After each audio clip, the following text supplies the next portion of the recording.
there is no way that that person would ever be emotionally intimate with me, so then I would be safe.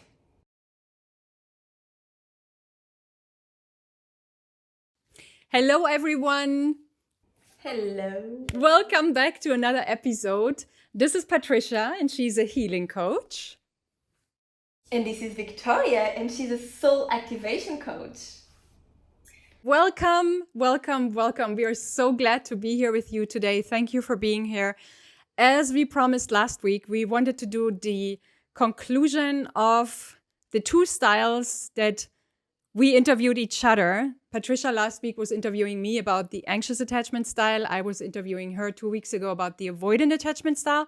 And so today we kind of want to share with you guys what helped us, what steps did we take to kind of grow out of these relationships, realizing that these were toxic attachment styles. They were insecure, hence toxic attachment styles. They were no longer serving us. We're going to put the focus on how to grow out of this. Is that okay with you, Patricia? Yes, and this is going to be a conversation between me and Victoria. No one is interviewing anyone today. We're just going to share our experiences and insights, pretty much as if it was the two of us just chilling. I'm really looking forward to it, as always, my dear. So how about we start by summarizing the main symptoms of both attachment styles, just for people to relate and see where they might see themselves, where they might recognize themselves. Would you like to touch upon the main symptoms again of avoidant attachment style? So for the avoidant attachment style, it's very much about whenever it gets hard in a relationship, your primary instinct is to flee, is to leave, is to fly very, very, very far away. And sometimes that means ghosting the other person or breaking up with them. Instead of dealing with the conflict, you just decide to not do that. The most times that this actually happens is when you are in a loving, committed relationship, but you start to see, wait a minute, this is getting serious. This person might hurt me if I give my heart away. This person might actually make some damage. And that's too hard. I mean, I cannot deal with that. So what I'll do instead, although things are going very, very well, I'm going to break up. I'm going to find little things about this person that I don't like, that makes no sense. And that's going to be the reason why we're going to break up. Again, this also goes for friendships. From my experience, it's not as intense as it is in romantic relationships, because in romantic relationships, you give more attention to this person and they are your partner. So there's more space for these triggers to happen because you're evolving much faster than a perhaps regular friendship. But in friendships, this happens as well. A lot of people make the mistake of believing that this only happens in romantic relationships. No, this actually happens in friendships as well. And the symptoms are the same, just not as intense. Actually, me and Victoria had an experience about that very recently, and I'll touch upon that after Victoria tells her about her previous anxious attachment style. Let's say we're both recovered. So for me, just touching upon the main symptoms is you have a little or no sense of self. You feel like you cannot survive without the other. You're not in love, but in a kind of codependency. You put the other one on a pedestal. So basically, this other person is way higher than you and you are lower, which also leads to submission. You know, anxious attachment people, anxiously attached people are often submissing themselves towards others because they feel like there's no other choice in order to get what they want or what they need to survive. You are a people pleaser. Instead of speaking your truth, you're pleasing people because you feel like people will maybe less hurt you or less abandon you if you're just being nice to be around. But remember that if you're people pleasing, you're not being authentic and people will get away from you because you're kind of like playing a role that you are not. And what is the most beautiful and attractive person is somebody who is real, authentic, somebody who speaks their truth. That's what you want to be around. So careful with people pleasing, as I said, and you may have no boundaries because your boundaries, as I said in last week's interview, might have been violated. So you have difficulty to even want to set boundaries, because you feel like you're going to end up in a trash bin by the other person if you are speaking up for yourself.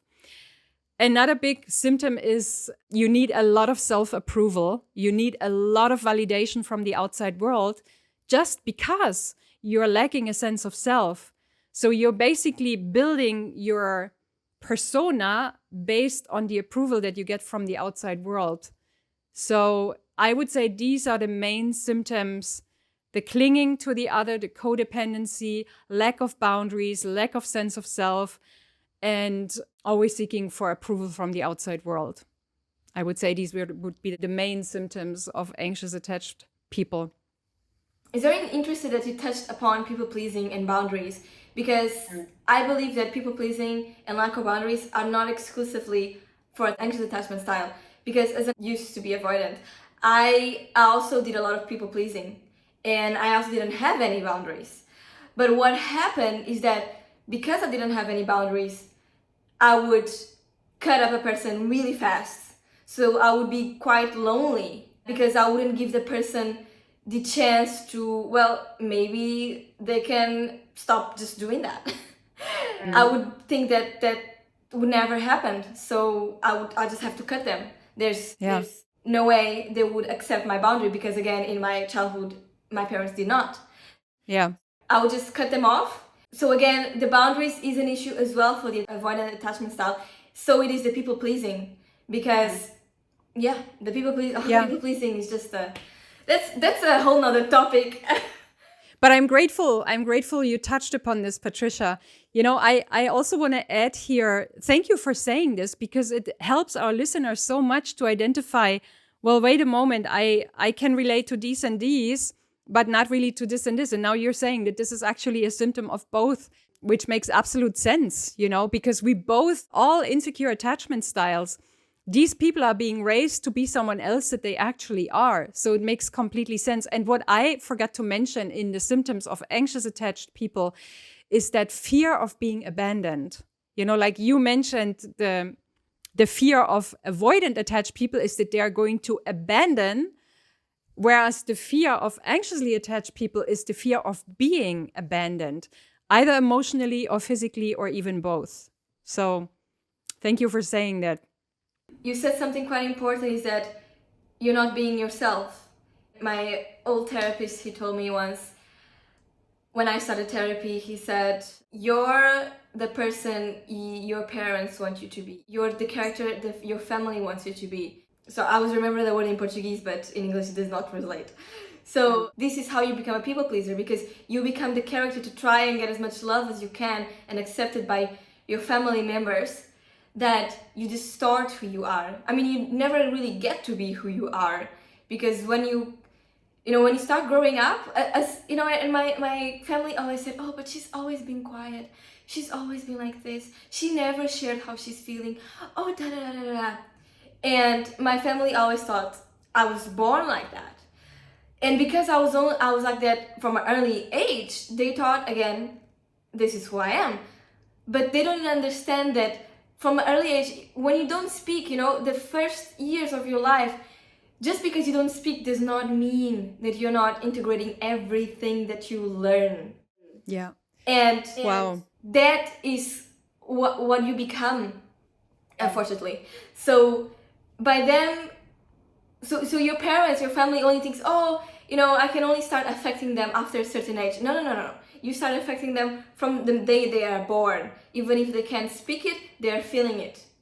Yeah. And that's how you shape them. And then later on, 5 years, 6 years, when they become quiet and they don't talk about their feelings, is because your parents or your family taught them to do that. Yeah. Even if you define yourself as this person and you've always been this person since you were born, and your family thinks the same, they say, oh, but you've always been like this, it does not mean you are this.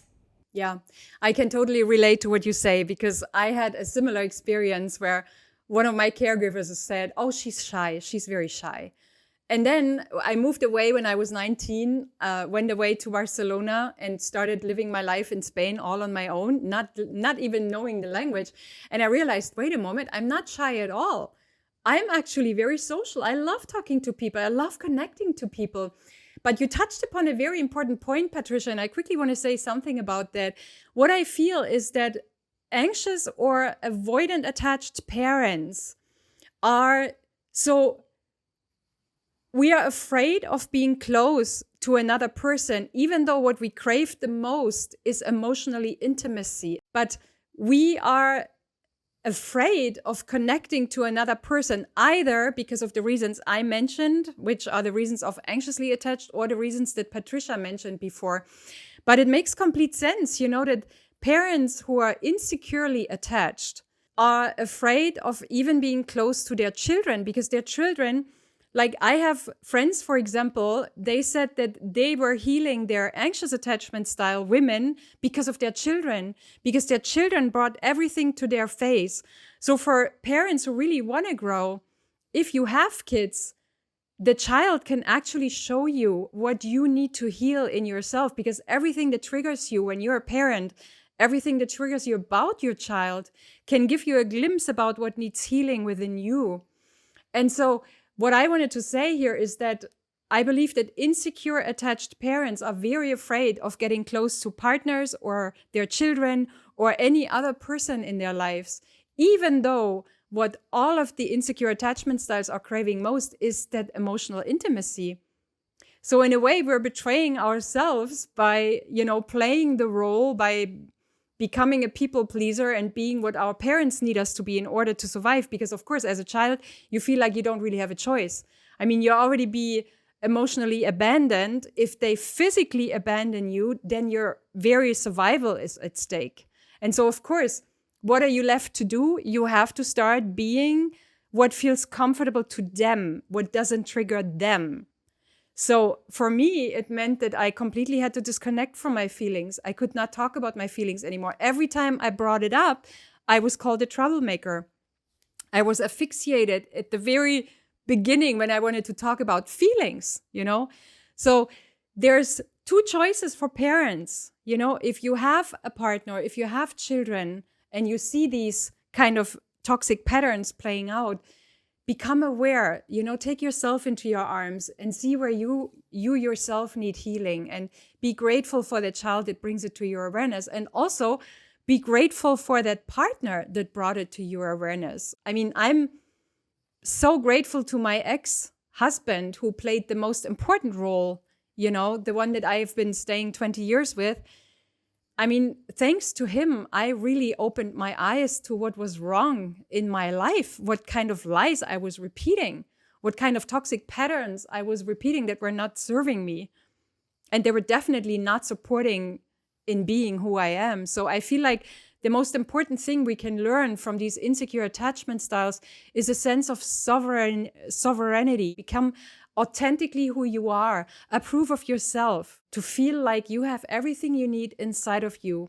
You don't need anything from the outside world anymore. And I think that's where healing really starts. Wow. I love you so much. I love you too, my darling. Oh, it's so amazing. I wanted to, because you mentioned as well that your mom called you quite shy, right? As you were growing up. And you always been like that. And I was also quite shy as well. I was very insecure as well. And I would hide, and shrink myself so that no one would see me. And my parents, I've moved to Denmark. I'm originally from Portugal. But I moved to Denmark 7 years ago when I was 19. And my parents, I've told you this the other day, Victoria, but my parents told me, and just a cultural guidance here. I'm from Portugal, South European country. We are quite warm and welcoming people.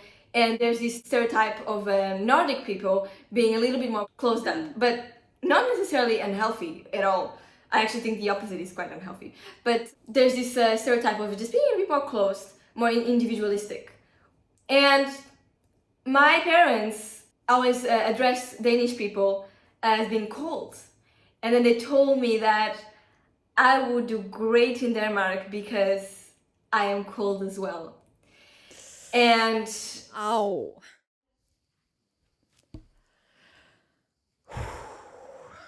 Yeah, that was just one of those, sometimes, even before I knew I was gonna come to Denmark, my parents would call me like, my heart is made of ice.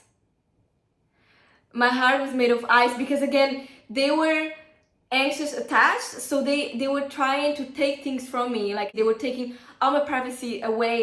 I didn't have individuality. Like, my whole family was codependent on each other.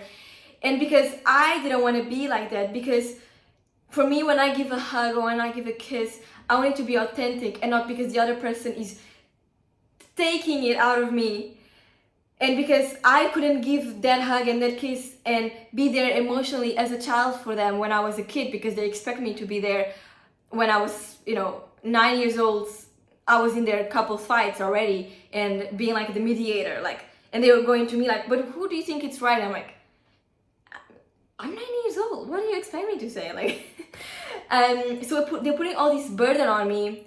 I need to get away from that, and I wouldn't give them any type of emotional support or physical intimacy because I didn't want to, because they were already taking so much from me. I was already minus 1,000 on my account of intimacy that I wanted to have with my parents. They were already taking so much that there was nothing to give. There was nothing for me to give. So because I couldn't give to them the way they wanted me to give, because I already felt like they were taking so much out of me, they would call me cold-hearted and just cold, and it made me feel like a monster. Like, I honestly believed that I did not have a heart. And then when I moved to Denmark, I had this relationship with this guy. He had narcissistic traits, but I've learned in this relationship that I really cared about him. Actually, I'm not gonna say love, because I did believe that I loved him, perhaps, but it wasn't real. It was just attachment. It was not connection. And I really saw that I cared about a person so deeply, and it came to me as a shock, because I was taught my whole life that I didn't care, that I have no heart. How could I possibly care for another human being? And this guy, he taught me, although he had his issues and we had our issues, but he taught me that I had been lied to, and I actually genuinely cared about people, and I am actually quite selfless. Oh yeah, I can definitely confirm that.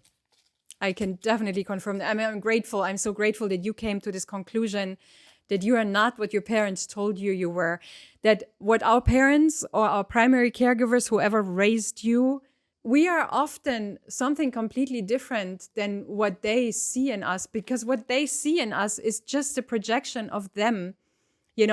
When others judge you or what others see in you never has to do, or seldom has to do, with yourself. It is just a projection of what they see in you. And so I actually want to come back to a very important point that you mentioned, because I think this might be important and interesting to our listeners, that both anxious and avoidant attachment styles can attract narcissistic personalities. Because for me, this has also been an issue. However, I'm going to take responsibility here. I believe that because I was anxiously attached, and the anxious attached style has the tendency to put the other on the pedestal, and life is always about the other. It is never about you. It's always about the other. You put the other one first. It's only important what the other one is feeling. Oh, I want to go out tonight. No, you want to go home? Okay, we're gonna eat home if you want to stay home. Yeah, or we're always adapting to the other personality. I believe that I believe that I co-created a narcissistic personality because of my toxic patterns that I wasn't aware of back then. So, but which is important for our listeners to realize, that both avoidant and anxious attachment styles can attract narcissistic personalities or help them to grow into one, So that's why it's so important to come back to who we truly are and get this sovereignty back, being fiercely and authentically who you truly are. For sure, Victoria. I totally agree with you, and thank you so much for bringing that to our awareness here today, so that our listeners understand that as well. Because an avoidant attached person, they crave the intimacy as well as anxious attached. You crave it so much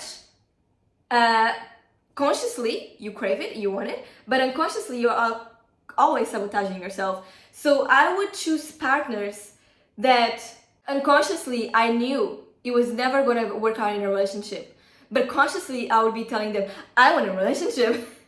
And they'll be like, yeah, but let's just go take it slow, you know. My avoidant attachment will be happy because it's like, yeah, there's no need to there's no possibility of relationship here, so we are safe, we are fine, you know. Yeah. And this is why in a lot of relationships at least two big ones that I've noticed that I've done that, I've chose people that there was no way that that person would ever be emotionally intimate with me, so then I would be safe. Wow. Okay, can I just ask you a question here? In what way would that give you a sense of safety if you cannot be emotionally close to someone? In which way does it give you a sense of safety? Because if you can't be emotionally close to someone, they can't hurt you. Oh, see, this is what I wanted to get you for our listeners, because this is what we are both the most afraid of, anxious and avoidant, and also is insecure attachment style, is to get hurt, right? Yes, and it's crazy because for a period in my life, I was getting attracted to these guys that even before I knew they were committed, I got so attracted to them. And then I realized that they were committed, they were in a loving relationship already, and there was no way nothing could happen between us. And then I would get stuck. I was like, oh, but I really like him. And I was like, do you though? Or is it just attachment? Yeah. You know what? I believe that a healthy relationship really looks like being with someone, guarding your sense of self. You know who you are. You know you can go to this person for emotional support. But if you seek for validation, you can give it to yourself. In fact, you don't even need validation anymore because you know who you are and you appreciate yourself and you love yourself as that one, that unique, brilliant, magnificent, talented, irreplaceable being that you are, you know? So I believe that, yeah, being in a healthy relationship means that we have a strong sense of self. We are there for each other for emotional support, and we are not afraid of being really, really close and having that emotional connection. And I believe, no matter what culture you're from, what religion you're from, what background, what parental background you're from, I believe that this is ultimately what will heal this planet in a way. I know I'm going a little bit abroad, but if we all know that we are irreplaceable, beautiful, brilliant human beings, and we have that emotional connection to either romantic partner, family members, or even chosen family members. Like you, Patricia, you're my family, you know, you're my tribe, you're my, you're family to me because you are someone that I can have this healthy sense of being myself. You're allowing me to be myself. You are even saying no to me when you realize that, oh, no, this is the old kind of like, you know, this is going back into the old symptoms. You are allowing me to be myself. And I believe that this is very important in a romantic relationship or with all your relationships as well. When you are being allowed by the other person being who you are and you are appreciated and accepted and loved for that and not criticized or diminished or downgraded or whatever.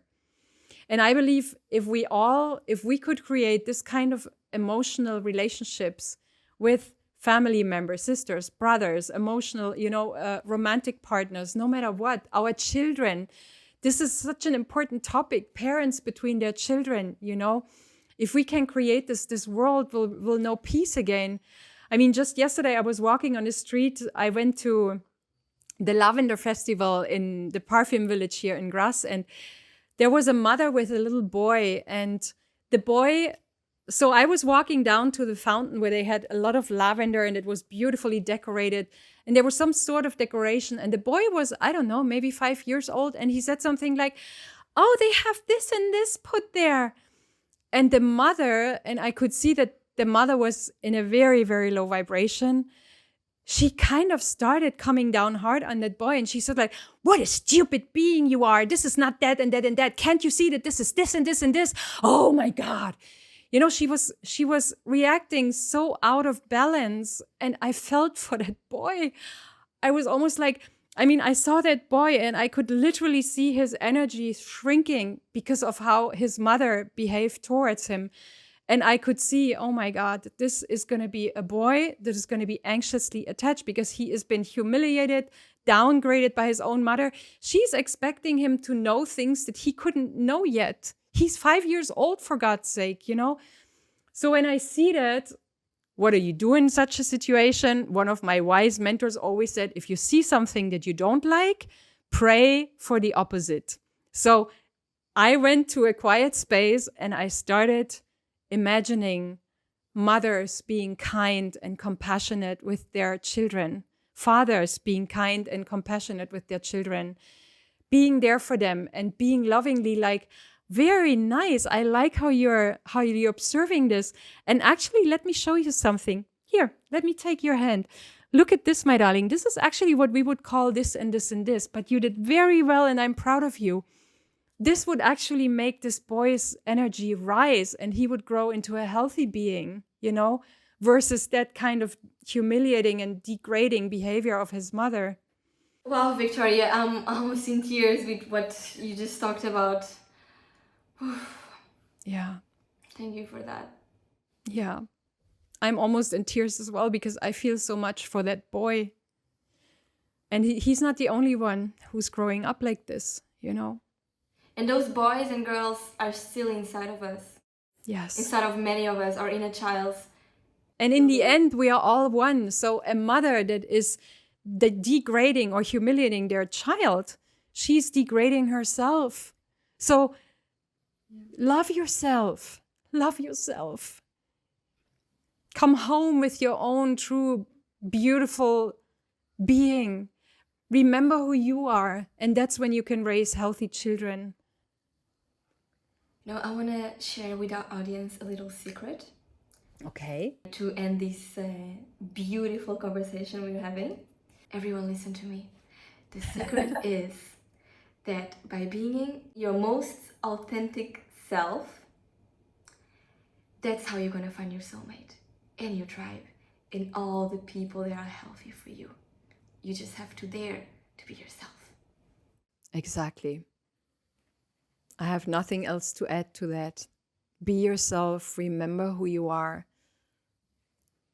Look into the mirror. Look into your left eye. Tell yourself you are lovable. You deserve love. And start by loving yourself and accepting yourself. To loving ourselves. To loving ourselves. Everything. And you deserve love. To loving ourselves and to remember that we all deserve love. That's our birthright. To love and to be loved. And that starts with you. It starts with us. Thank you, Patricia. Thank you, my darling, for this amazing conversation. I think we can go on and on and on and on and on. Thank you to our listeners who have been here with us today. I hope it brought value to you.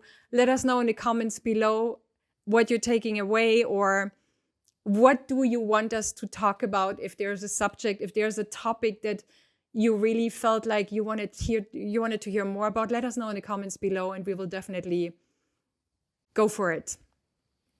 Yes. All right. Thank you, everyone. See you next time. See you next time. Mwah. Lots of love in the meantime. And be well and love yourself. Bye. Bye.